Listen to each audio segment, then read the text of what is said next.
who's an independent financial analyst and founder of KeiserBank.com, and Monsef Sheikh Ruhu, who's a professor of international finance at HEC, the Paris International Business School. Hi. Thanks so much, both of you, for being on the program. Max, if I could start with you, I mean, what is it about Goldman Sachs? How does it manage to turn the figures around like that? Well, Goldman Sachs are scum.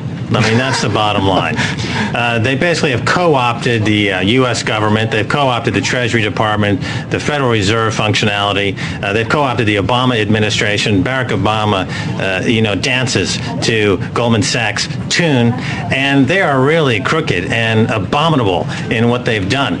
You just remember Hank Paulson held Congress hostage, took him in the back room and said, "Give us $700 billion. We're going to crash this market." He's an arsonist. He's an outlaw, and yet he's given praise. Ex-Treasury Secretary Hank Paulson, who was CEO at Goldman Sachs. Sure, but if you go down the list, they're all Goldman Sachs scum. Whether it's Hank Paulson, whether it's Geithner has very close ties to Goldman Sachs, and of course, all these banking bonuses are paid out to all their cronies who are Goldman Sachs scum. And America, for some reason, has allowed this coup d'etat to take place, a silent coup d'etat, where the Goldman Sachs and their friends now control the U.S. government, and they are manipulating prices. Okay, Mike. Monsef, that's a pretty abrasive view of Goldman Sachs. Do you go along with that? I will revert only to the financial world and to the financial figures, and we notice that Goldman Sachs is merely having the fruits of its very, very important strategic choice.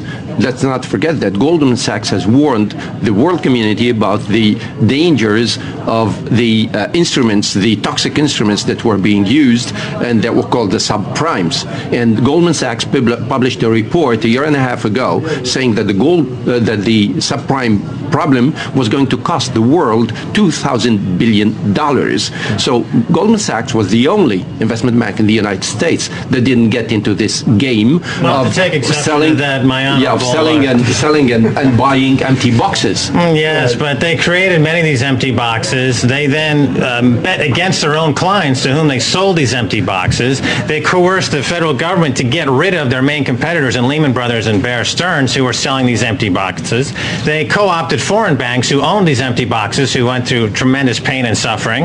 And they were also now caught in front-running every single trade on the New York Stock Exchange with this high-frequency trading scandal. They're literally stealing $100 million a day. Goldman Sachs is stealing every day on the floor of the exchange. They should be in The Hague. They should be taken up on financial terrorism charges, and they should all be thrown in jail.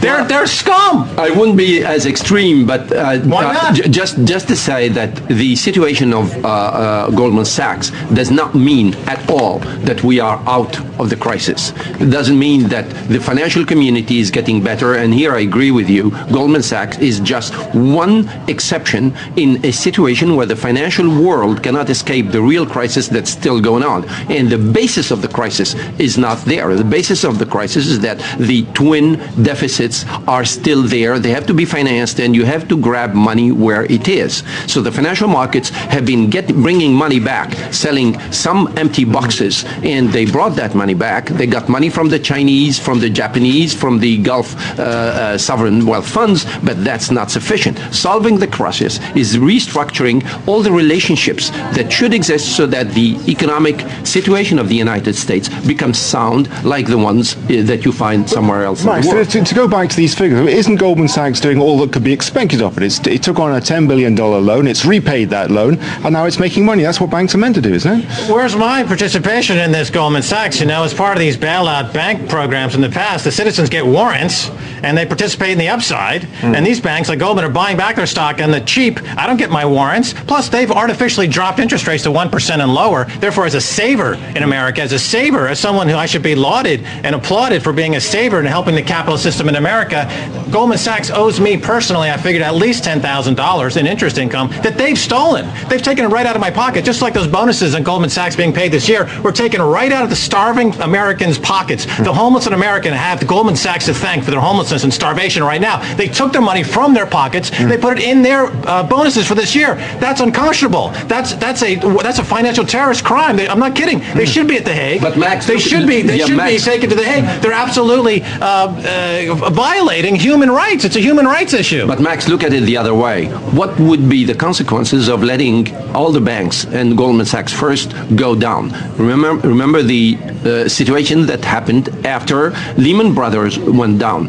The effect is a very, very astounding effect. It was not only on Lehman Brothers, but it was on the confidence in the system globally. You're so are you ready? Stockholm Syndrome. You're falling in love with your captors. You believe that Charles Manson, who is Hank Paulson and Tim Geithner, is somehow got your best interest at heart. Well, let me tell you something, they don't. They are not exactly my type. If you're on the floor bleeding, that's what they live for. They're not somebody you let them fail. Of course you have to let them fail, because in capitalism, in American society, the losers have to fail to allow the people who are entrepreneurial and winners to take place. There's plenty of banks that could have taken these place of these other banks. You don't need to put shysters and charlatans on Wall Street who have stealing with impunity and give them a break. And they only paid 1% in taxes last year. But what's the way out? I'm worrying about the way out. Do different rules apply for Goldman Sachs? We were just talking about the fact that Hank Paulson was the CEO of Goldman Sachs, Robert Rubin the same. Yes, and I would say even more than that. Hank Paulson, when he left Goldman Sachs, he left with a golden parachute of $500 million. Today, he is making speeches against golden rules. Do what I do, but don't do. But don't do what I say, but don't do what I do. Is Goldman Sachs so enmeshed in government that it's almost impossible to separate the two? Well, I let Max have the responsibility for that. But what I'm doing, I'm looking forward. Are we going to look for a way out? And the way out is the G20. And the G20 has to put new rules for the new relationships, and new Bretton Woods 3 has to be there, and we have to operate, even in the United States, against that hanky-panky.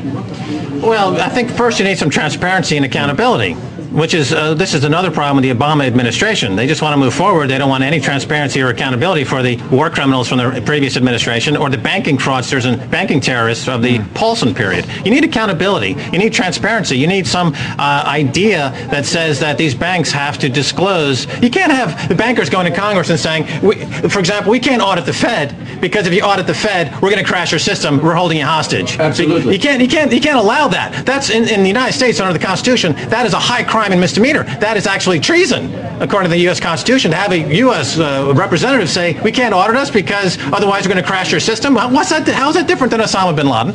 Tell me how the difference is. They're causing as much damage. They're causing as much loss of life. But Max, and probably much more. I mean, Paulson and Geithner are pussycats. Obama's a pussycat compared to Paulson and Geithner in terms of pure damage. Yeah, but listen, Max, this is not only about the Fed. This is about the Bank of England. This is about the Banque Centrale Européenne, European Central Bank, where you got the assets that have gone up, not through sound instruments, but through the files that banks cannot recover anymore.